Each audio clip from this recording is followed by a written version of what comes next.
Hey, this is Mango. You're listening to TSR. TCR. TCR? TCR. The center ring. That's what I said. I did say TCR. Okay, so let's start.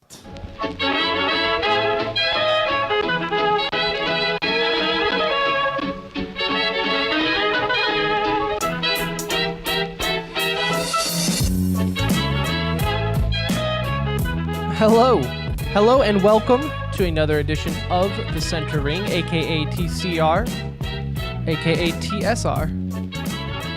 No, I said TCR. That's what I said. TSR. That's what I said. We are the Center Ring, aka your favorite esports podcast. Episode 137, coming to you live, pre-recorded from an undisclosed location. The time is 8:28 p.m. Central Standard Time. Yes, we are 2 minutes early from when we normally say we go live. Will probably be the one and only time this year that we're early, but hey, that's what happens. That's what happens when Anuj isn't dragging us down. He's not here today. The date is January 7th, 2019. Be sure to follow us on Twitter at The Center Ring. Tell your friends, tell your loved ones. Esports has its podcast, and its name is The Center Ring. I won't lie to you. This is going to be the best episode ever. So if you are a brand new listener, you're in luck. You're in luck, because we're not holding anything back like we do anytime. We throw the fastballs here. Nothing but fastball. We are going to talk about two topics today because it's still kind of that dead time in esports. Not a whole lot's going on. So we'll have e-news at the end of the show, a short little e-news, nothing really going on. We're going to talk about a topic that, I feel like me and Brett are super qualified to talk about, and that's women. So we'll talk about women in esports. As look at us. Come on. Who knows women more than we do? All right. We convinced one a piece. That's Not all the that same matters. one. That's all you need. Maybe the Got it. same one. And we're going to go over this mysterious case of Ellie going on with the Overwatch Contender League and how it's just, for a week, it was just fascinating esports drama. So bizarre. So bizarre. And I didn't have internet for the weekend. My internet was down, so Brett's got to fill in some pieces here and there for me, but we'll get through it. It'll be fun. I am Tim. I will be your host for this journey into esports. The gentleman with me is Brett. Hello, Brett. What's up? What's up, guys? What is up? No What is Anuj. up? We typically have a third man, but his little tum-tum is sick. His little tum-tum is sick, so he took the night off. So, Where's his daddy? no dedication. Considering we all record from each other's homes. It's not like he has to get anyone sick or anything, but hey. Again, follow us on Twitter at The Center Ring. Feel free to hit us up in Discord. What else? That's really much it. Twitter, Discord, our Twitch. We stream every episode live, 8:30 p.m. Central Time every Monday. So that's pretty much me self-promoting. But I do want to get into this discussion here with you, Brett, because I think anyone who followed anyone on Twitter saw that all this drama was going on with Overwatch, which lots of drama always goes on with Overwatch. This is nothing new. There seems to be... You think they learn. Yeah, It's like, no. There definitely seems to be something every time you turn around with Overwatch, whether it be contenders or thing. But this one's different. This one is different. So I'm sure everyone's pretty much heard the story by now, but I'm just going to hit the spark notes and then we can get into the details. Okay? But a Overwatch contender team, Second Wind, signed a female 17-year-old from all eyeball tests, looks like the real deal. Okay, she was a prodigy, right? yeah, number 4 in NA and just killing it. Crushing it. And, again, you sprinkle on that she's a female, right? She's a chick, and a 17-year-old chick at that. That is prime pickings for like attention and sponsorship, and you're going to get on the news for that one, right? So lots of things coming at you with this to make it a big deal. And she signed with the team. Everything was cool until it kind of all started slowly unraveling. She announced that she was stepping down from the team, within 48 hours? Yeah, it was really, Within really 48 short. hours, she announced that she was stepping down from the team, partially because the harassment, right? Yeah. There was a lot of, we know how it can go. We've seen it in game. We've seen it out of the game. People are jerks, especially when you hide through a screen name or anything like that. People can be jerks. So she said, look, I just can't handle it. It's not for me. I'm out. Not going to do it. And that's when it all started really blowing up, because people were like, this just doesn't make sense. This seems a bit off. Yeah, because I mean, who knew that other people had video or the internet? Like, right? It's like, I mean, you can't hide anything like this anymore. Like, it's always going to get out. No, like we've seen it high profile. More importantly, last year with Dreamcast. You think you're going to be able to hide that stuff? No, it's going to leak. It all comes out that the whole thing was catfished. Second Win was catfished. Or were they aware of it? See, this is where developing news happened over the weekend. So I left, first off, spoiler alert, it wasn't really her playing. So I'm going to tell this as I figured it out, okay? So it wasn't her playing. It was another player called Punisher who was playing on her account. Yeah. Ellie was a real female. She was a real chick, and yes, she played Overwatch, but she just wasn't that good at it.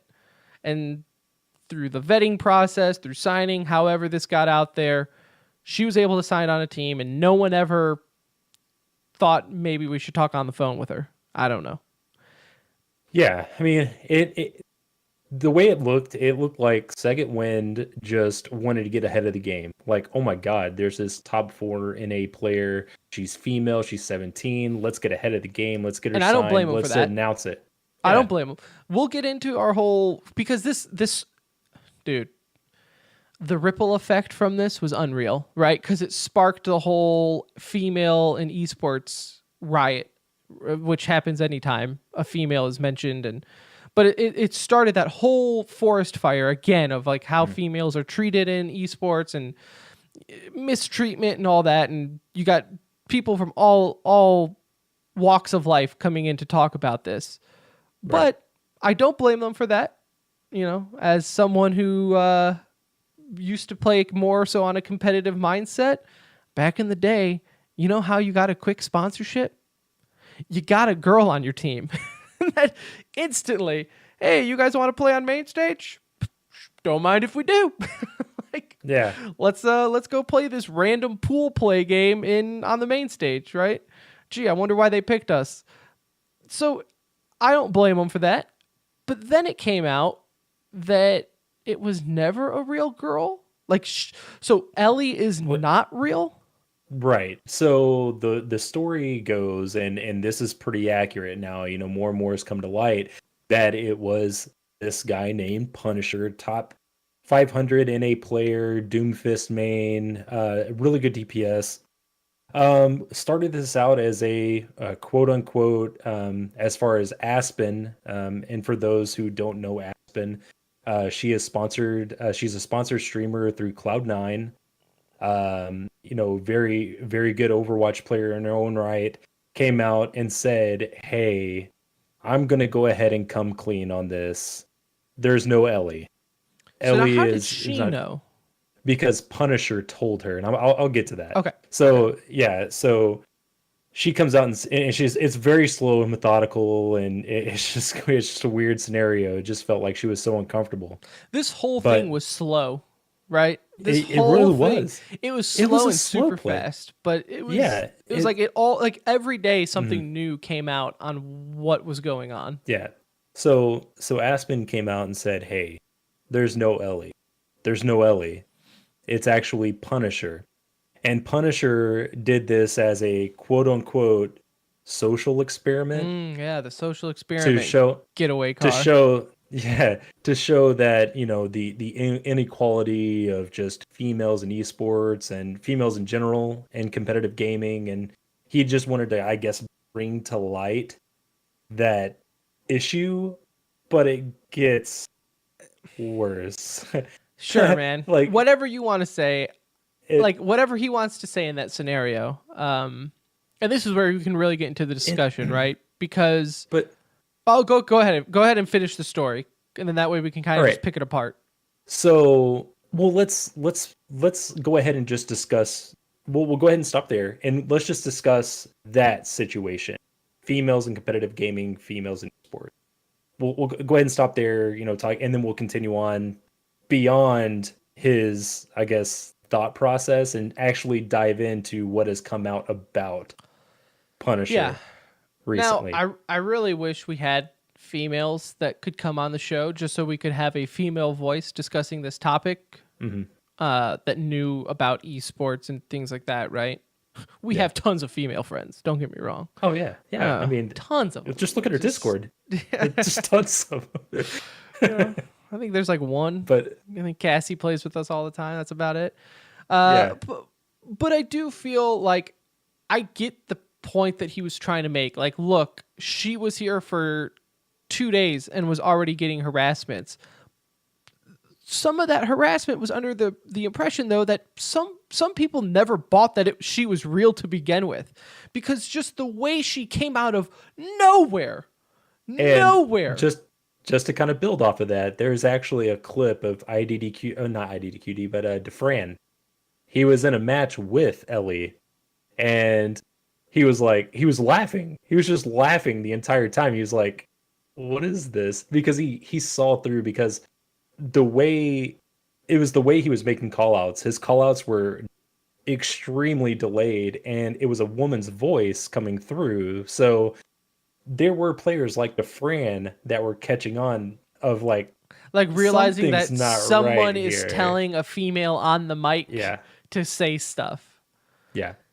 So you But- already had people right off the start, and I think that's where a lot of the harassment came from. I don't think a lot of the harassment was, you're a female gamer and I'm going to dox you and I'm going to come find your address and stalk you. And, for me personally, I didn't feel like that's where it was coming from. All the reports that I read was the people who pretty much knew that this was fishy to begin with. Yeah, and just a weird place to come from, because you know what, like, and maybe we'll get into this a little bit later, just getting into the mindset of the whole white knighting thing, and being a spokesperson for women in esports. But nobody asked for this. I mean, there are people in women in esports, Zoe in Overwatch League, Pansy in PUBG, you got Gillyweed in Rocket League. They didn't ask for this. I mean, the reason they are where they are is because they're better than 99.999% of men, women, gender non-conforming out there, right? Like, they're good at what they do, and they didn't ask us. And there was something last year, and Tim, you may recall this, where Zoe came out and said, "Hey, Was it like she National came out Women's Day? National Women's Day, and she came out and said, "Hey, I just want to give a shout out to the men that actually gave me an opportunity, and were there for You're me." welcome. And yeah, and that just sparked an outrage, not by men, but by women. She was getting threats from women on this topic, so it's just a hot button. And we'll get into it later. I really do feel bad because a lot of people walked out of this with egg in their face. A lot of people, because a lot of people jumped onto, they tried to get those, the women in esports hype train. They tried to get those clicks and those retweets as fast as they could, and they were like, "This is what happens. This just shows the mistreatment of women," and I'm like. And then all this comes out to where it was fake the whole time. It was never a woman even playing to begin with. And I'm like, doesn't that, in Punisher's case, didn't he do more damage for the outlook of women in esports now? And that's where I want to hear from a woman. Like, do women in esports feel like this almost hurt them more than help, because he's kind of made a joke and a meme out of it now. He is. I mean, he did make a joke or or a meme out of women in esports, like playing, it's it's kind of like, oh, he has to impersonate a woman for a woman to even have a shot at being on a contenders team, right? You know, it's like the only way a woman can get into a contenders team is if a man is playing for her. You know, it just hurts the situation, but it gets weird. Are you ready to get weird, Tim? I'm always ready to get weird. All right. So the story gets even juicier beyond that. There was, and I forget who shined this to light. I apologize for not, crediting the guy, but there was a Discord conversation that came out with Punisher and I believe it was another female, where she was like, what's going on? It's like, yeah, essentially saying that, yeah, I'm impersonating a woman and I'm not, I'm playing this Ellie character, and she was like, are you doing it to be a troll? And he was like, essentially saying, yeah, I'm just doing it to troll.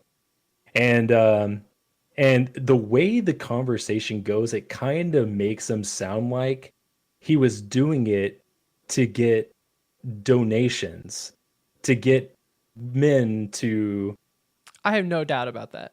donate to him. I and don't buy into the social experiment argument one bit. I don't think he went in. I don't think he did all this to show the mistreatment in women. For the reasons that we just discussed, it doesn't make sense. Like, you didn't prove any mistreatment of women. No, and you can tell, just that you look at the timeline and you can tell it was a desperation move by this dude who got recognized. And a contenders team came out and said, hey, we want you. And he's like, oh my God, this is my chance. I'm a top 500 player. This is just me thinking outside the box. Maybe this isn't right the way it came down, but this is the way I see it. A contenders team said, hey, we want you. We want you to try out. We want you to come and join our team. And it got in a situation where he's like, oh my God, they think I'm a woman. What am I going to do? Yeah, sure. I'll join your team. When do I start? Right. And then shortly he comes out because how can you carry on that charade short of like a voice changer? And we can even touch on voice. that too, because I think it does show what a joke the lower tier contender league can be. And we've always heard it, right? We've always heard Blizzard doesn't care about contenders league. It's just kind of a joke of a system. And I know this, I don't know where the fault goes on this. Blizzard, you mentioned before the show, came out with a statement saying like, no, they were never officially on Second Wind. Like, the way the player signing works is pretty much the org gets the player, and then they have to present the player to the league, and then the league approves everything. Via background check. Yeah. And from what I understand, the league, it never got to that point. It never got to where the league was going to look into it. Mm-hmm. So it was very kind of just a verbal agreement that, yeah, I'll play on your team, don't worry about it. And then it all fell apart before it got to anything official. But nonetheless, the fact that all this happens and the team never does their homework on it, because honestly, it doesn't seem like it would have taken very much to blow it. It doesn't seem like play one match, one scrim with it just to see what happens. And I feel like those teammates who are good enough to be in a contender team would have realized, like, no, that chick is not the one playing. She doesn't know anything. Yeah, because you can be 17 and play on a contenders team. It's not against the rules like Overwatch League where you have to be 18. And it's not like this 17-year-old's going to turn them down and say, oh, what, you want to do a video chat with me first before I play a game? You want to actually talk to me before you make it public? I don't want to do that. Yeah. I don't really feel comfortable doing that. I don't feel comfortable. No. If I'm signing you to a professional contract, I know it's not Overwatch League, but it's contenders. You're a pro, a semi-pro, if you want to call it that. Yeah. You do your homework. So if you're doing your full due diligence, and I mean, you can't be scared at that point. You are a contenders team. If you came up and said, okay, we're interested in this player, she's fairly unknown, let's go ahead and just talk to her real quick, get her interest, and go from there. Like let's talk to her because it came out. It came to light that Punisher had what he says, several females that were doing call outs for him in game. That's why it was so delayed. So he just had several different females, kind of guess talking for him, I guess. Mm-hmm. And it's just like, can we not put, two and two together? There were pros, like we had mentioned before, Yeah. in Fran that knew like this is not a woman.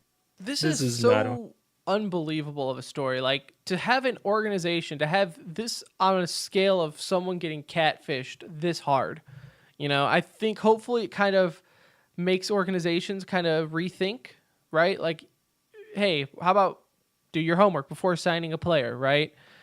Maybe just, and this is gonna sound bad with the words coming out of my mouth, but I don't intend them to be this way. But maybe don't sign people just because they're a girl. Which I know, women, I know you don't want to hear it. I'm telling you from my perspective.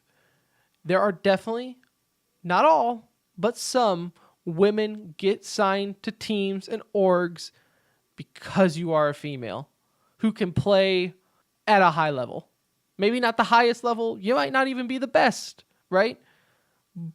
But because you are a female and because this low tier team can get attention from you, you might be, maybe a step or two worse than some other, I don't even know what she played, Mercy, right?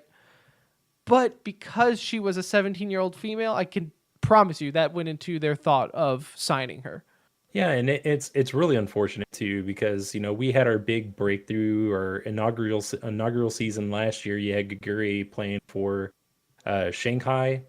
Shanghai didn't. They finished the season without a win, but she wasn't like the reason why they No. did it. I mean, she was legit in her own right. She's very well known, just an amazing main tank, and she got there, and I believe this wholeheartedly, on merit. And it's things like this that happen that just totally, like you said, Tim, is like egg in the face to a lot of people. More importantly, women like Gaguri that are trying to get into the league legitimately, and this guy's just making a laughing stock out of the situation. He's making a laughing stock off the whole process, which, you know what? I applaud him for that, right? If anything positive comes out of this, we get to see how broken and how lazy the system is when it comes to, like, getting further down into the Contenders League, right? So if anything positive comes from it, we can see it that way.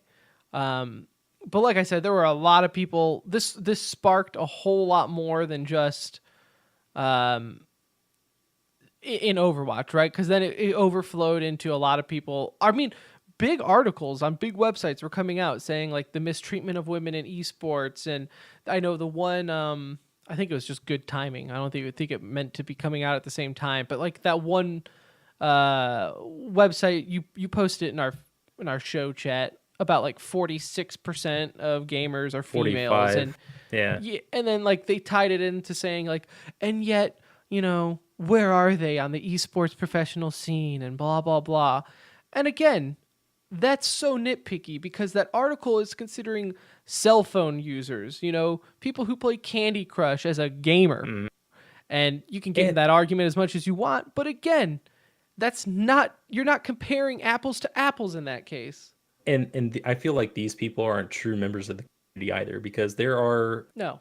esports, more importantly, Rocket League with Gillyweed. She's on the desk. She's an analyst. Pansy, she's known to be one of the best PUBG analysts out there in the world. You got Zoe, who is well in tune with the Overwatch League. You got She's Miss very Harvey knowledgeable, for and she doesn't. Counter-Strike. You have people there, and of course, comparison wise, yes, there are a lot more men in esports than women. Of course, yeah, but it's not.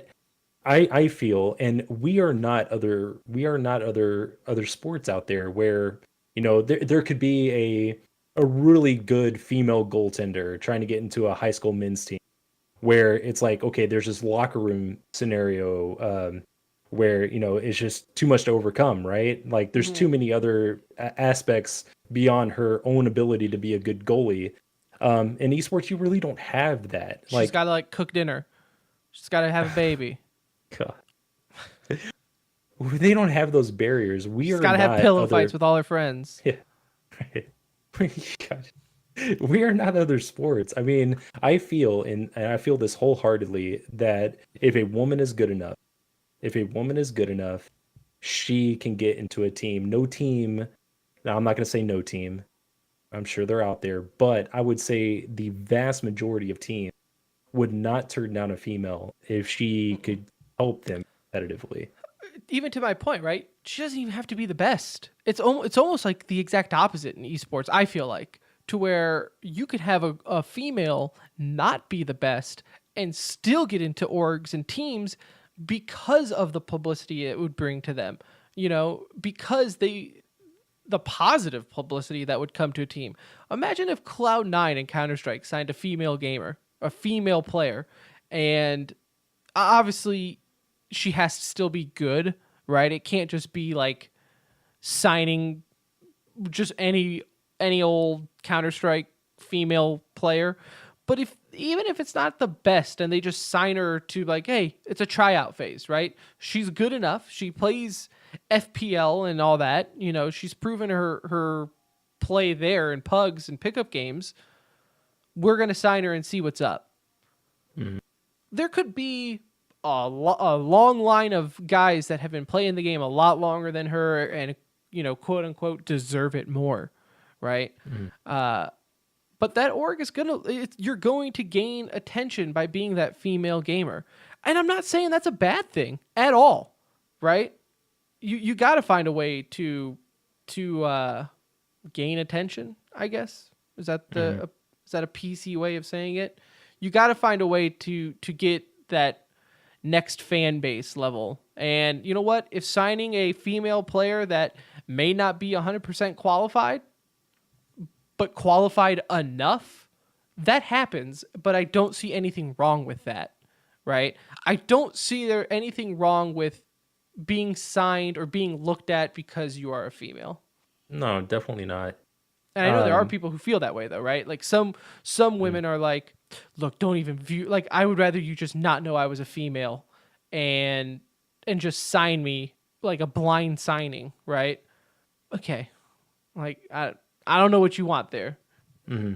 I don't know what I guess my bottom line is like it would suck. That's all I'm saying. Because you've mentioned their names, but like with Pansy and all them, I feel like they work really hard, but you have so many different sides of the argument. You have like my side of the argument where I don't see anything wrong with taking advantage of being a female and maybe using that to your advantage of getting noticed a little more. But you also have the other side, right? Where there are females, not necessarily in esports, but in video games and on Twitch, that are solely popular because of their looks and not skill at all. So yeah, there are two sides of the coin, and I think we have to bring both of them up. Yeah, but I feel like in esports, on Twitch, yeah, that's rampant. And there are situations where certain Call of Duty owners, will take advantage of females and hit on their, and kind of diss their boyfriends too. But we're not going to go there. That's a topic for another previous episode. But I feel like in esports, like I feel like we would be accepting. I mean, we have the back and front of a furry who is like the best at what he does. Amen. I mean, outside of Tim, but I mean, you bring up but an we are amazing accepting. point. Yeah, but we are just. I feel like the esports community as a whole, like we are open-minded to having gay, transgender, furry, woman, whatever in our sports if they're good. Now, competitive gaming outside of esports, that's a totally different scenario. We see this world every day where there is toxicity and it sucks. But I feel like in the realm of esports, that's Yeah. not as rampant as other people from the outside Yeah. think it You bring up a is. really good point, like with Sonic Fox. If a community could support him, black, he says it, black, gay, furry. I'm down for 2 out of the 3, right? I'm down for, you can be black and gay all you want, but the foxtail is staying at the front door. When you're in my house, you take off the take off the foxtail when you're in my house. No son of Yeah. mine. But again, huge disclaimer and flashing lights. We're dudes and we don't get it. But I'm with you, Brett. I just don't see it. I don't see in professional esports, right? Like you said, you got to make that clear. In professional esports, I don't see this discrimination of just because you're a female, or hell, just because you're a minority, right? I don't see that being a limitation. Maybe it is, right? Maybe there are pro teams that sit out there and say, "Nah, it's a chick. Don't even bother looking at her."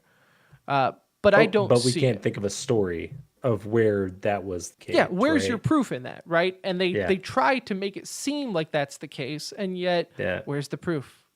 But yeah, Never but seen proof. Forbes, the Washington Post, and all these other like news Non-traditional, outlets, are gonna the just like same latch outlets on that to this say narrative. video games causes school shootings are gonna say that. Okay, Yeah, they just want to Cool, latch man. onto a narrative, cool. and it sucks. And Get if off our you wa- lawn. if you want to use the narrative of like, I was a girl, I'm a female, and someone in Overwatch told me to get back in the kitchen. I'm not a girl, and I've been told the same thing, right? I'm a dude. Do you know all the crap I have to hear, right? Like, I think, and like to your point, that's just for better or for worse, right? That's online gaming. No one is safe. don't play online competitive games if you don't want to get made fun of, right? I mean, I played Rocket League before the show, and my sexuality came into question by another player on my team, and Yeah, your own I mean, it's just teammate, doing right? it's Your it's own just, teammate it is sucks. gonna, yeah, it's just. I mean, like I said, you want to bring up how that's just competitive gaming isn't the most welcoming environment. Sure. No, But I Yeah. can also tell you some of the best people I ever played with are people that, we were trading jokes at one another, and then we add each other to the friends list, and it's like, hey, you took that dick joke with with real gumption, like we're all friends now. Let's add each other, right? Because you got to take it for what it is, right? I don't know. Maybe we just Yeah. don't get it. Maybe we don't get it. But I don't know. We kind of just morphed 2 segments into one. it's I would love organic. Just go with it. Well, I don't know, man. Because like I said, though, I do feel for, and I don't even want. I want to stop saying female, right? I want to just say minority. Like I feel for the group of people who feel like they don't have a place to play competitive games or things like that, because I really don't see it ever being a limitation. And if there is a limitation there, I almost feel guilty in the sense of, I guess we got it pretty good, right? Yeah, I mean, I mean, I don't know what it's like to be a woman and say, when you get into an Overwatch chat or an Overwatch competitive game, it's typically saying, hey everyone, what's up, what's up, what's up, and I don't know what it's like to be a female and say, hey, and it's just like, And then every oh guy is just like, God, "Oh, what's up? What's up, girl? What's yeah. up?" Like instantly yeah, you hear it. yeah.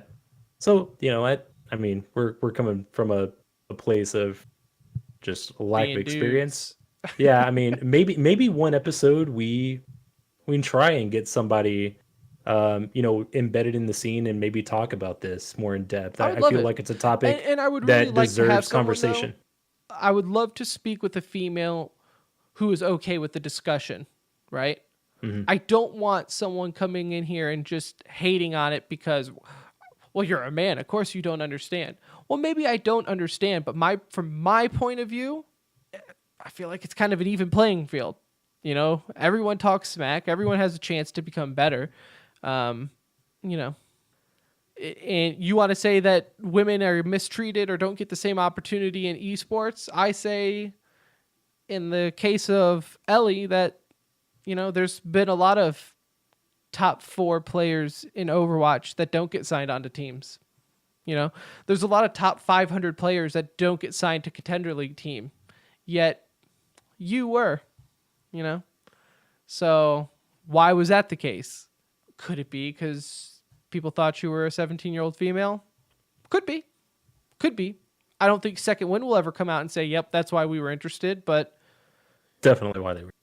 yeah, it definitely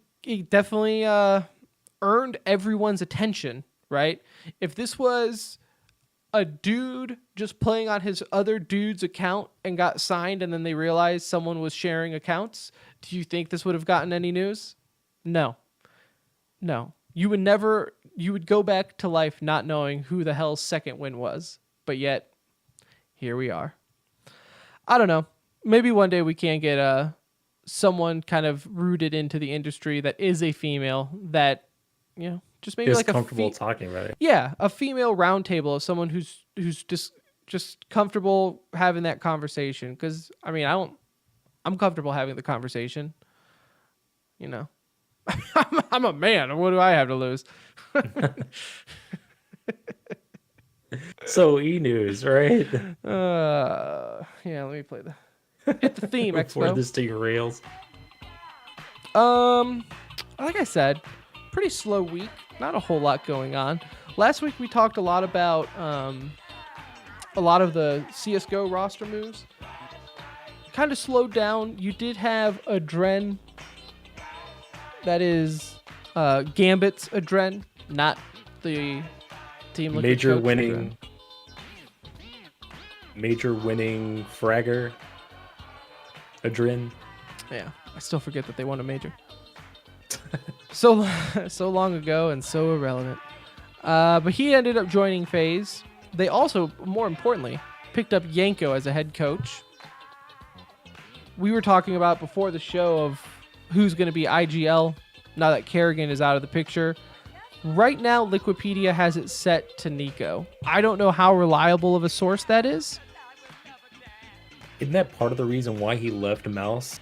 Because he just didn't want to do that. He just doesn't enjoy it, which I don't blame him. Yeah. I mean, he's a pure fragger to begin with.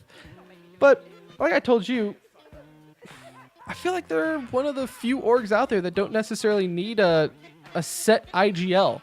They probably mix that up very often, right? Yeah, I can definitely get behind that. More to your point, like just Yanko being, I mean, obviously you can't talk during game, but on timeouts and what have you, and just pre-game prep, being that the brain of the operation, essentially. Just the guy behind the scenes doing all the research. So, you got Olaf and Guardian. I mean, that roster is so stacked with experience that old heads, yeah. I don't feel like they need like a dedicated IGL, what do we do here type of guy. You know, they all know what to do. But it will be interesting to see. Is it the pickup to send them over? I mean, it's not. It's a positive. I think. I mean, you can't look at it and say, okay, they're definitely taking a step back. You know, but I don't feel. I also can't really look at it and say they're taking a step forward. Yeah, maybe more of a lateral move, but they did pick up a good fragger. They dropped a guy that wasn't IGL but wasn't really fragging as much. So we'll see. Want to get some Rocket League? Yeah, I'm just trying to think of the next tournament coming up for Counter-Strike, and I just blanked on it. I Buy Power's coming up January. You'll have some teams there, but you really don't have a whole lot of tournaments coming up for Counter-Strike. Trying to see when we get the next chance to see some of these guys playing, but we'll talk about it in another show, I guess. And Rocket League. Oh, you got it, Tim? No, go for it. Okay, so in Rocket League news, You got TSM picking up Weedham Girls. Weedham Girls, they are the most recent RLCS champion. They were orgless at the time they won, but they have been picked up now. So, and it's TSM's first venture into Rocket League, which I'm excited for because TSM, they're historic, they're embedded in esports. They're good. They have a good ownership group, exactly. So, well deserved by Ike Knight, Remco, and the boys, and I couldn't be happier for them to have an org like that in TSM. I wonder what other options they had out there. Because I mean, they won E-League. They had a bunch of positive performances. I wonder, because I think we talked about it at the last tournament at the championship where they went a long time without an org. Yeah, I mean it's really just a kind of a light because there were big organizations that got out of it, like Vitality and Envy and I believe Method. Method may still be a team, but I think they dropped. I don't know. But there were some big organizations out there that just for whatever reason decided that Rocket League really wasn't for them. So, I mean, I'm sure there were some other organizations out there wanting to pick up a major champion, but I'm glad it's TSM. And in other esports news, Mango, our spirit animal, Cloud9 Smash Melee player, maybe Ultimate too. I don't know if he's going to venture into that.